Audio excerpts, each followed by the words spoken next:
Deep in the heart of a sun-dappled forest where the leaves rustled with secrets and the streams giggled over smooth stones, lived a fox named Felix.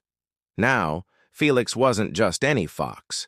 He had a coat the color of autumn sunsets and a mind as sharp as a pine needle. His reputation for cleverness was known throughout the Whispering Woods, but what truly set him apart was his kind heart. One morning, the forest awoke to a dreadful silence. The cheerful chirping of the birds was gone. The playful chattering of the squirrels had ceased. A deep, grumbling sound echoed from the great oak, the oldest tree in the woods. A giant, grumpy bear named Barnaby had decided to make the base of the tree his new home, and his thunderous snores were scaring everyone away. The smaller animals were terrified. They couldn't reach the berries and nuts that grew on and around the great oak. Bartholomew the badger, his whiskers trembling, called a forest meeting. "We must do something," he declared. "Barnaby the bear is taking over our food source." The animals chattered nervously. A brave little rabbit named Rosie squeaked, "But he's so big and grumpy. What can we do?"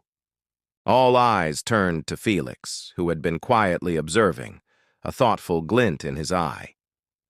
"Don't worry, my friends," Felix said with a confident smile. "I have an idea, but I'll need your help." Felix's plan was simple, yet brilliant. He knew that bears, despite their tough exterior, absolutely loved sweet things, especially honey. And he also knew that Barnaby was a particularly light sleeper when it came to his stomach. The plan was to create a trail of delicious distractions to lead Barnaby to a much cozier, more suitable sleeping spot, a vacant cave on the other side of Sunny Meadow. First, Felix went to the squirrel family. "Could you gather your finest, crunchiest acorns?" he asked. "We'll need them to make some noise." Next, he visited the bees, who were buzzing angrily about the new, noisy neighbor. Felix politely explained his plan.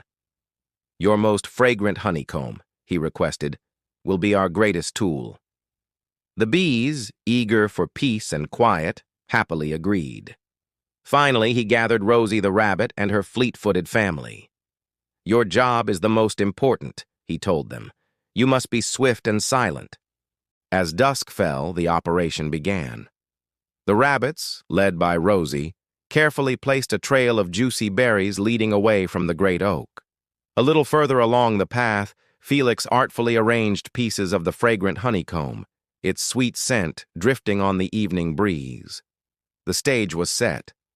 With a nod from Felix, the squirrels, perched in the trees above, began to drop acorns onto a pile of dry leaves, making a series of irresistible crunch, crunch, crunch sounds. The sounds and smells slowly tickled Barnaby's nose. He grumbled, stirred, and then his nose twitched. Berries. He sleepily followed the trail, munching as he went. Then, a sweeter, more powerful aroma hit him. Honey. His eyes snapped open. Forgetting all about his nap, he eagerly followed the golden trail. The path led him across Sunny Meadow and straight to the mouth of a dark, quiet cave. Inside, Felix had left the grand prize, the largest, most glorious piece of honeycomb. Barnaby lumbered inside, took one giant bite, and with a contented sigh curled up and fell into a deep, peaceful sleep, dreaming of honey and berries. Back at the great oak, silence had returned, but this time it was a peaceful silence. Soon it was broken by the cheerful chirps and happy chatters of the forest residents returning to their homes. They gathered around Felix, cheering his name. "You saved us, Felix!" chirped Rosie. Bartholomew the badger clapped him on the back. Felix just smiled. "We saved ourselves," he corrected. "It was our teamwork that brought peace back to our home." From that day on, Felix was known not just as the clever fox, but as the wise and caring friend of the entire Whispering Woods. Thank you so much for joining us for this story from the Whispering Woods. If you enjoyed spending time with Felix and his friends, don't forget to like this video and subscribe for more heartwarming tales. We love sharing these adventures with you. See you next time.